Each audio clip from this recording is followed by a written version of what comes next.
บ่ได้พ่อกันแต่โดนกับน้องน้อยเนาะโดยเป็นจำนวนมาก เป็นจำนวนมาก เป็นจังไดก็เป็นจำนวนมากว่า แล้วก็จะโดนเป็นจำนวนมาก เป็นจำนวนมากบ่โดนนี่เด้ตั้งแต่อยู่พุ่นไหนเนาะจนว่าเพิ่นมาเฮ็ดเฮือนอยู่นี่พี่น้องเอ้ยจนว่าเพิ่นมาเฮ็ดเฮือนอยู่นี่จนสิได้ป้าได้เนาะคันว่ามารอบหน้าจักว่าขึ้นเฮือนบ่จักเนาะ บ่ดอกถ้าได้มีงบเถื่ อันนี้ อ งบบ่เป็นจังได๋ซะน้องงบเรื่องเฮือนเรื่องชานไปฮอดไส ยังบ่มีทอตั้งเสาเทคานนี่แหละ อ๋อมีแต่งบตั้งเสาเทคาน โดย โอ้แต่ว่าเป็นพวกอันดำเนินการต่อไปน่ะยังบ่ทันได้มีเนาะ โดย อ๋อแต่ว่าตั้งเสาเทคานแล้วก็มันโจซะก่อนถือว่าเบิดงบแล้วเนาะ อ้าว นั่นแหละก็เอาเนาะ โดยบุญหลายแล้วได้ฉะนั้น ก็คือต่อไปมันบ่มีงบมีหยังเข้ามาก็เฮาก็หาเงินไปเรื่อยๆเนาะ โดย เก็บเงินเก็บหยังได้เฮาก็คอยต่อเติมไปแม่นบ่ล่ะเป็นจังได๋จากช่วงหนึงนี่คือจังว่าเห็นไปหาหมอ ตอนนั้นบ่เฮาไปกวดตอนนั้นว่าเป็นก้อนเบ้าปีมดลูก เป็นก้อนเบ้า ออกปีมดลูกด้วยแต่ไปเซโนแหละบ่มีหยังไปกวด ปีกหยังก็ปี ผมได้อัน สองห้อง 2ห้องแล้วเนาะ 3-4 มื้อมื้อนี้บ่ สาม ปกติวันแรกมันฮอดเนาะน้องเนาะ โดย เนาะ เพราะอะไรเข้าใจเด้อ โดยน้ำกินเย็นๆไปยังเลย โดย ไปนั่งอยู่เพิ่นก็ได้บ่ได้ซื้อบัตรเติมเงินนะเนาะ จ้าให้ ไปเด้อ น้องเพิ่นได้น้องเพิ่นให้เขาอีก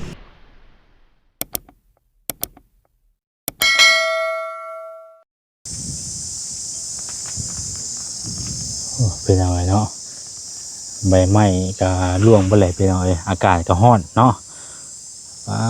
ตัวร้อนเอาพอสมควรมื้อนี้ก็ได้เอาเปิดคลิปมามื้อนี้ก็อยู่บ้านน้องน้อยเด้อพี่น้องเด้อเนาะอยู่บ้านใหม่เพิ่นมื้อนี้พี่น้องเอ้ยเดินทางขึ้นมาทางนี้เนาะมื้อนี้แวะมาเยี่ยมมายามถามข่าวเพิ่นพี่น้องเอ้ยมาเมื่อก่อนน่ะบ่พ่อเนาะบ่พ่อน้องน้อย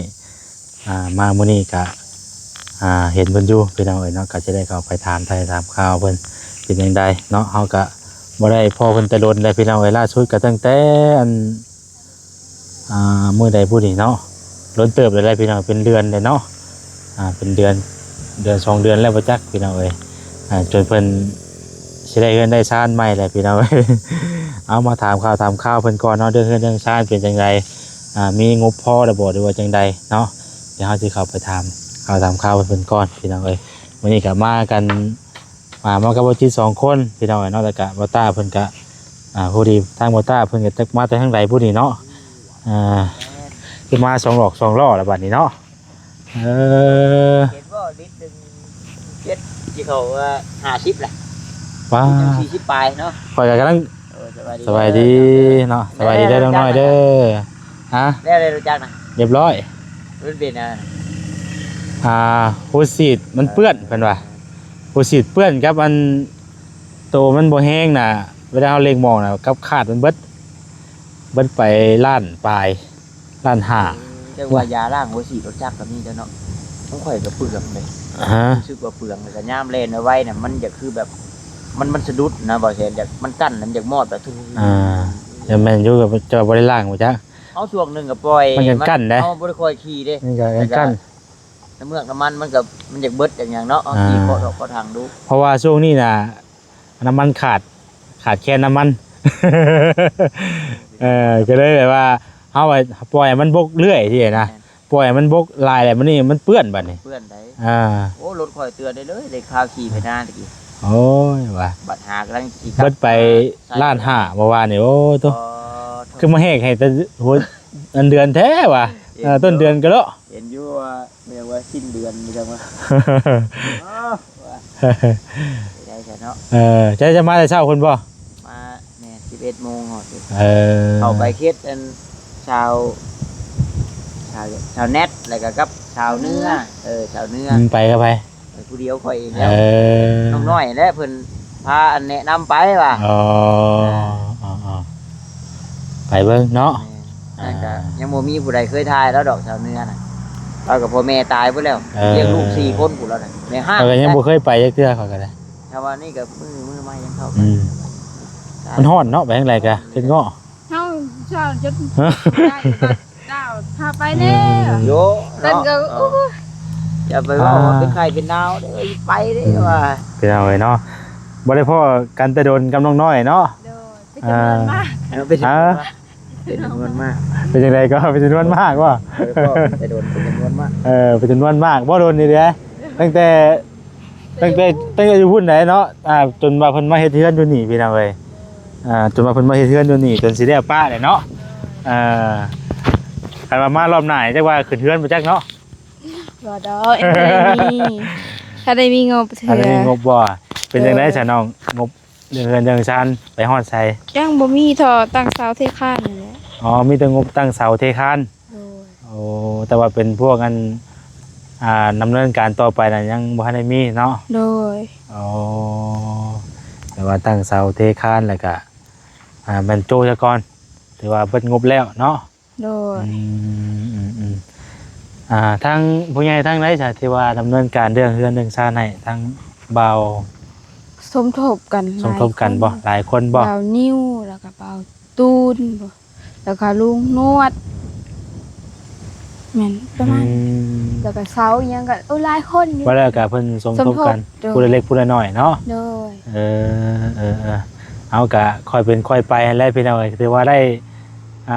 ตั้งเสาขึ้นกะโอ้เนาะก็ถือว่าได้ขั้นตอนหนึงแล้วพี่น้องเอ้ยเนาะตั้งเสาเทคานนี่กะเพราะว่าเพื่อสิเป็นเฮือนกะบ่แม่นเรื่องง่าย โดย ๆมันก็ใช้เวลาแน่พี่น้องเอ้ย โดย คอยเฮ็ดไปเท่าเล็กเท่าน้อยเนาะ โดย บ่ได้ขายอันไข่มดแดงบ่เดี๋ยวนี้ บ่ขายได้เครียดจักรจันทร์ อ๋อขายเขียดขายจักรจันทร์ โดย ขายเขียดขายจักรจันทร์ โดย กะพอได้จะบ่ไปติดก็ได้ ได้พอได้ยินเล็กๆน้อยๆ พอได้ มือร้อย200พอได้มือ5มือ10อันมื้อจันทร์นี้มื้อเท่าไหร่ก็ มือ10มือ5 มื้อละ5มื้อละ10 เลยเก็บ10เก็บ5 เก็บตัวเล็กคือน้อยไปแน่เนาะ เย็บแล้วไปใช้เฮ้ย หันเวียด เอ้า มาเงิน สมัครเป็นเดือนเนาะเราเอ้ยจังบ่ได้เติมเรื่อย ก็เปลืองเลยจะเขาอันเป็นบัตรใช่น่ะ มือ10,000 โอ้ยแค่นั้นเลยได้คู่มือนี่ มื้อละ10,000 โดย มาเติมเงินคันคือเฮาลงคลิปนี่แฮง บ่ได้ดอก เบิดไว บ่คิดนะ โดย ตอนสัญญาณบ่แห้งในก็บ่แคบอยู่เบิกได้ มื้อนี้เพิ่นบ่ได้มาบ่มื้อนี้ทางเบานิวเว้าหยังเพิ่นบ่ได้มาบ่ โอ้ตอนนั้นเฮาแชทบ่าวพันชัยว่าเฮาขายเด้อลูกจนสิบ่ได้ล่ะพอดีว่าตาก็ได้พาไปแน่กันก็เลยเป็นเมื่อสู่เด้ เจ้าอยู่ไสจ้ะตอน อยู่บ้าน อยู่บ้านเพิ่นบ่ โดย บ่สบายบ่ โดย อากาศมันร้อนหลายเนาะ บ้านนี่เด็ดแดดรีวันนี่จนอยากสลบ เจ้าเมาแหลดว่านี่บ่จ๊ะ บ้านนี้ วันนี้แดดดิ เด็ดดี หนาวจนว่าคือผิกนี่ จุดแดง นั่นแหละ มื้อนี้ก็ยันนี่ก็ยังแดงได้ยังบ่ได้ตากแดดปานใดได้เนาะ โดย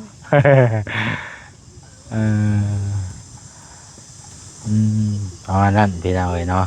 ก็แวะเข้ามาดินมาถามข่าวพี่น้องเอ้ยเนาะก็บ่ได้มีหยังอยากเข้ามามื้อนั้น FC คอมเมนต์มามื้อนั้นก็ว่าเข้ามานี่แหละแต่ว่าบ่พอเจ้านึกว่าเพิ่นอยู่นี่นะแต่เก้าไกลไปกันมาก็เห็นอยู่หั่นบ่ได้แวะช่วงหนึงอะนะ โดย เฮาก็บ่ได้แวะช่วงมื้อนึงนะพี่น้องเอ้ยมื้อนั้นก็แวะเข้ามาก็พอดีพ่อเจ้านี่แหละเพิ่นเฮ็ดหยังก็มื้อน่ะพากันกวนดินอยู่มื้อน่ะ โดย พากันกวนดินก็ได้แวะเข้ามาถามว่าเป็นจังได๋น้องน้อยเพิ่นอยู่พูนว่าอยู่หน้าพูนว่าซั่น โดยแล้วก็ตอนแรกๆเราก็ออกมาหน้าว่าตามื้อน่ะ อ๋อมื้อนั้นก็ออกมาอยู่แม่นบ่ ส่วนไรช่วงคำพอดีว่า ช่วง ยามคน พอดี ได้ FC เพิ่นก็ดีใจว่าซั่นเห็นบ่แซนเข้ามาแล้วโอ้คือสิแล้วอยู่ดอกคือน้องน้อยบาดนี้ว่าซั่นอ้าวเนาะอันนี้บ่แซนก็จักสิว่าได้เด้อพี่น้อง โดย ก็ขึ้นอยู่กับทางผู้รักผู้ใหญ่เพิ่นคือเก่าเนาะถ้าเพิ่นคิดเห็นจากซอยก็ยินดีพี่น้องแต่ว่าถ้าว่ามันเฮาก็ได้แต่มาถ่ายมันอยากให้เพิ่นเบิ่งจินะ โดย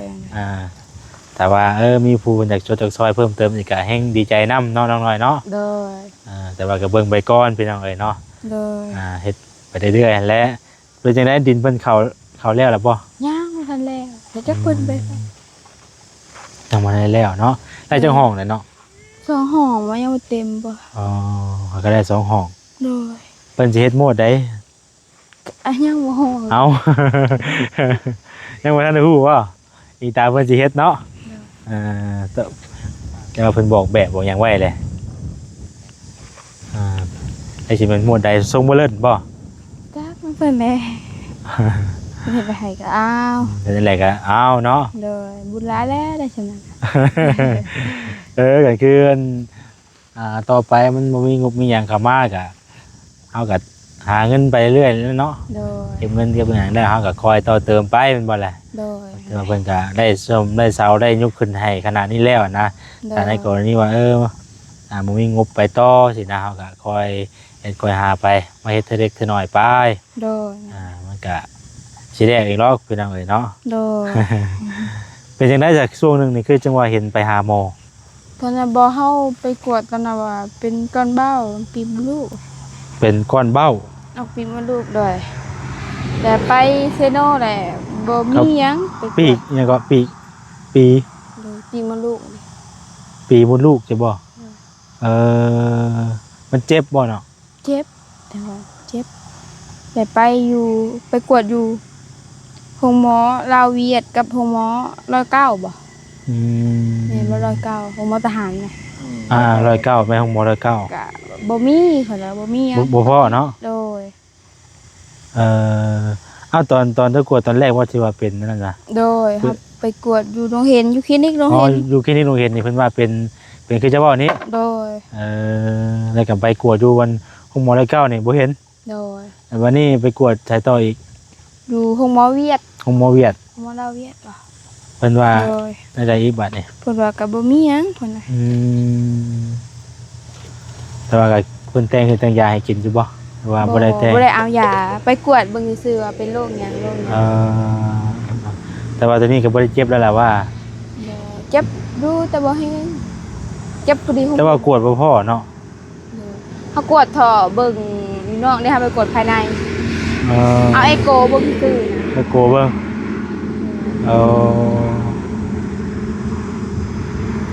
มันมาเจ็บหุ่มๆอยู่บัดนี้เนาะแต่ว่าบ่แห้งมันบ่เนาะ เออ แต่ว่ากวดบ่พอพี่น้องเลย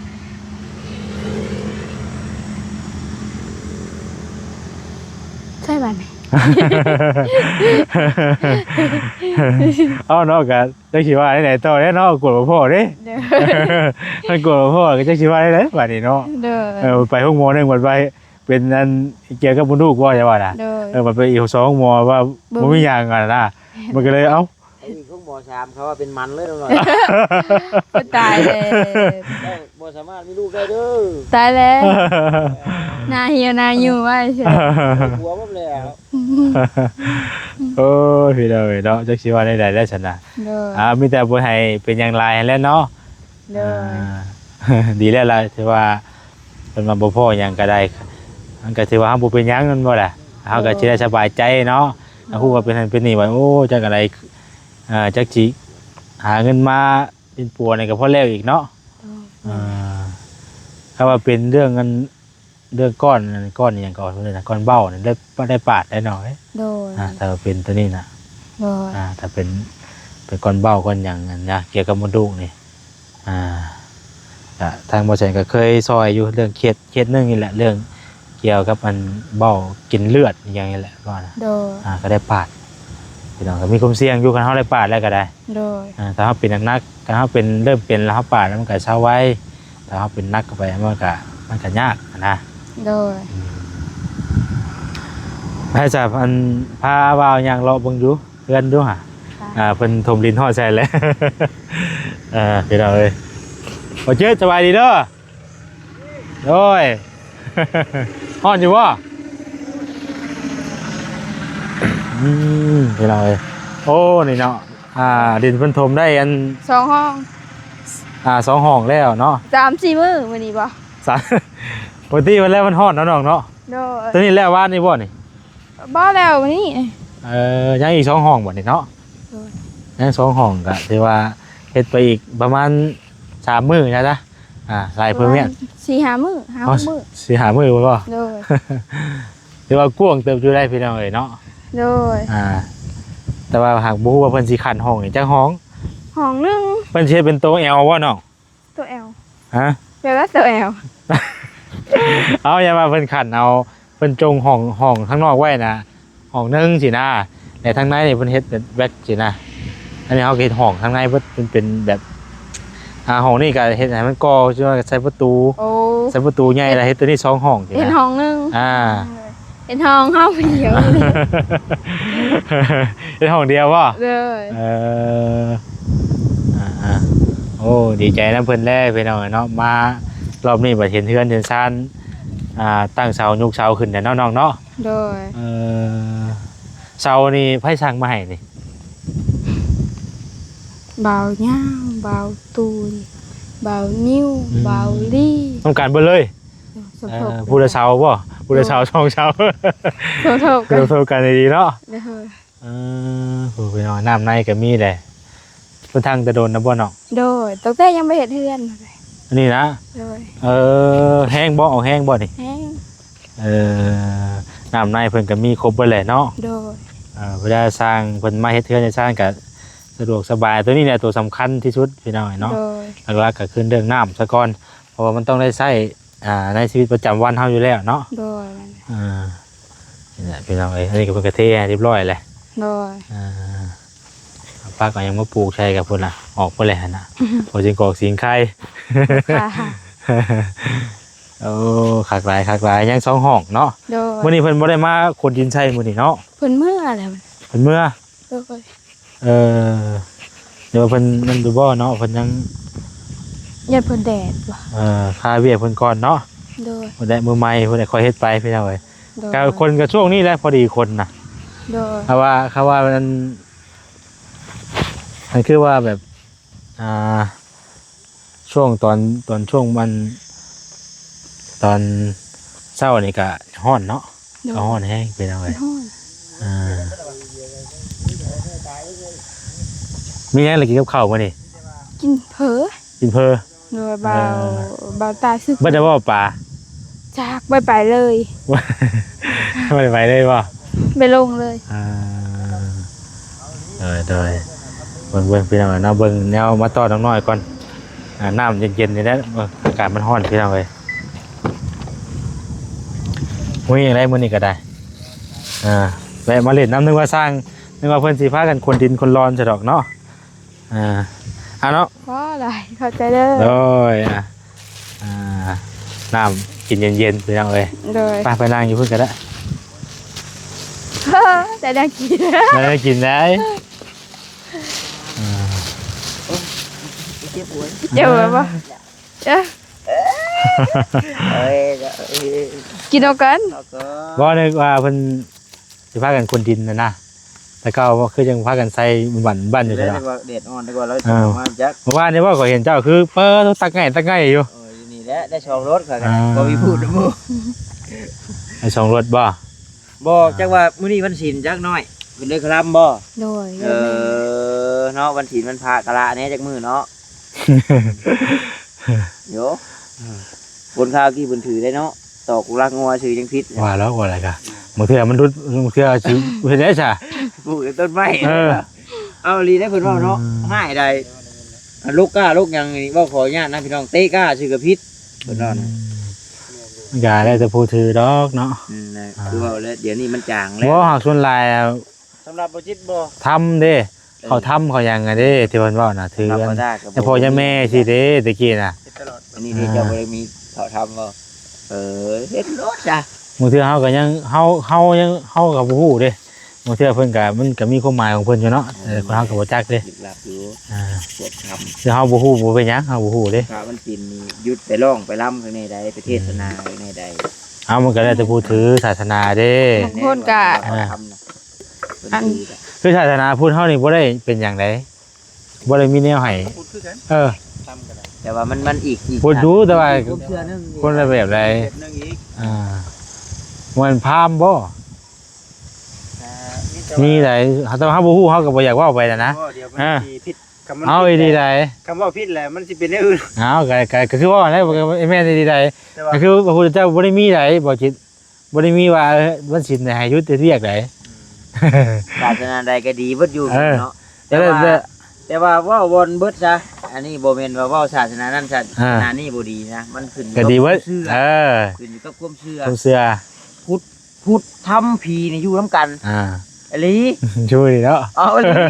เอออยู่นํกัน มันจังอยู่นํกันได้เด้มันดีเบิด มันก็เฮาบ่ได้ศึกษามันก็บ่ฮู้คือเฮาก็ถือศาสนาพุทธแต่ว่าเฮาบ่ได้เรียนก็เกิดก็ไปตามเพิ่นอันนั้น เขาทำ อ่า เขาท เขาทำกับคนละอย่างกันได้บ่จิตเด้เขาทำก็คืออันคือข่อยเว้าคือนี่แหละ อืม แบบว่าวันศีลเพิ่นวันนี้เพิ่นมารวมศีล แม่น บางคนก็เขาเจ้าไปกินงูกินหมากินนะ อ่า ก็กินนี่ก็ห้องไห้ต้องรักง่วงยังพิษอ้ายเว้าอยู่คนเฒ่าเพิ่นเว้ากินน่ะ เขาก็เห็นอยู่ แค่นั้นแหละเฮาก็บ่อยากว่าไปร้ายทีนะเฮาก็บ่ได้ฮู้เด้เฮาก็บ่ได้ฮู้หลายปานใดหันนะบ่มันเหมือนอัน มาเป็นพุงคือว่านะ ำมันไปพุ่งที่แม่นอยู่ แนวบ่ได้เรียนเด้เนาะบ่จักได้พี่น้องเอ้ยเอาบ่จิตจับกล้องให้แน่พี่น้องเอ้ยมาหาน้องน้อยก็รู้ว่าแหละบ่ได้มีหยังมื้อนี้ก็ได้เนาะแวะมาเยี่ยมยามถามข่าว โดย มาได้อยู่ละบ้านน้องน้อย ได้บ่เป็นหยังได้มีปัญหาดอกเดี๋ยวแต่ว่าน้ำมันลดแพง ว่ารถได้เนาะ โดย แต่ว่าปกติว่าน้ำมันรถแพงเนาะ โดย น้ำมันรถก็คือว่าและช่วงนี้ก็แพงอยู่ได้พี่น้องเนาะแพงอยู่ดีคือว่าเท่าไหร่บ่เช้านี่น่ะคือว่า49ได้บ่ 49ผู้ เอ้า เว้าอยู่ก็ได้ บ่ ตอนก็ใช่นะจังได๋ตอน มันสิขึ้นกับเว้นนี่เนาะ มันมื้อจะขึ้นได้บ่เงิน เฮ้ยพวกเฮาใส่กันก็47ได้เนาะ47ปลาย 47ปลายพันก็เดือเกินนี่ดิพี่น้องเอ้ยเนาะเฮาก็จักคุมสิว่าบัดนี้เว้ากันอยู่เลยว่าสิพากันขี่รถจักรไปบ่แต่ว่ามัน จัก บัดมาพ่ออากาศร้อนบัดขึ้นง้อไปอีกบัดนี่ร้อนก็ร้อนเด้อเกินโพด คือข่อยเว้าแล้วจะเมื่อก็เมื่อค่ำในเด้อพอดีแต่เว้นแดงๆอะนะให้แน่ มาเช้าเนาะ มานั่น เพื่อให้เสมอยเด้ แห้งอะนะ เพื่อให้เสมอย แล้ แล้ว ว นี่ก็บ่ได้ว่าออกมาแต่เช้าแน่มื้อเช้านี่ก็พากันออกมาสวยแน่กับมื้อก็จะว่าสิได้ไปบ้านตัวต้นย่างจักมื้อเพิ่นอาจผู้สร้างเพิ่นอาจจะมาเฮ็ดอยู่หั่นเนาะว่าสิมื้อนั้นนะ จังเบิ่ง ได้ ไปซะพี่น้องเอ้ยเนาะมีแต่ว่าประมาณนั้นเด้อพี่น้องเด้อเนาะเบิ่งเอาเงินให้น้องน้อยก่อน อ๋อ บ่ได้ซื้อบัตรเติมเงินนะเนาะ จ้าให้ ไปเด้อ น้องเพิ่นเด้อน้องเพิ่นก็ให้ข่อยอีกครับ ไม่ใช่ให้เจ้านะกูให้ลาบ่ใช่ให้เจ้า บ่ยันว่า เว้ย ฝากไว้ชื่อแล้วก่อนนะ อ๋อลูกกว่าก็ซื้อมาเลยนะเนาะเอามาเยี่ยมมายามเล่นน้ำไปซื้อน้องเด้อมาถามข่าวแล้วก็มาแสดงความยินดีน้ำดีใจน้ำที่ว่าเพิ่นกำลังยกขึ้นยกชานให้พี่น้องเอ้ยเนาะอะไรก็ขอให้ขึ้นชานแล้วไวๆเด้อน้องเด้อ โด